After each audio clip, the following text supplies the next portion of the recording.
দোহায় হামলার পর এবার কাতারকে সরাসরি হুমকি দিল ইসরায়েল। হামাস নেতাদের বহিষ্কার না করলে আবারও দেশটিতে অভিযান চালানো হবে সতর্ক করলেন ইসরায়েলের প্রধানমন্ত্রী বেনিয়ামিন নেতানিয়াহু।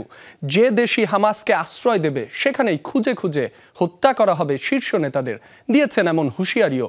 এদিকে ইসরায়েলি হামলার সম্মিলিত জবাব চায় কাতার। আইএফআইসি আমার অ্যাকাউন্ট, সুবিধা যেমনই চাই, অ্যাকাউন্ট একটাই। কোনোরকম সতর্কবার্তা ছাড়াই মঙ্গলবার কাতারের রাজধানী দোহায় হামলা চালায় ইসরায়েল। টার্গেট করা হয় শীর্ষ হামাস নেতাদের।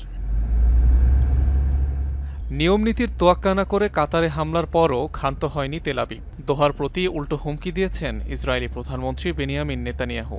জানিয়েছেন হামাস নেতাদের দেশ থেকে বহিষ্কার না করলে আবারও হামলার শিকার হতে হবে দেশটিকে।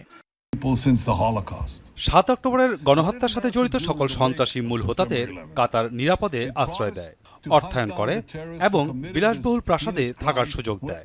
কাতার সহ সন্ত্রাসীদের আশ্রয়দাতা সব দেশকে বলছি, হয় তাদের বহিষ্কার করুন অথবা বিচারের আওতায় আনুন।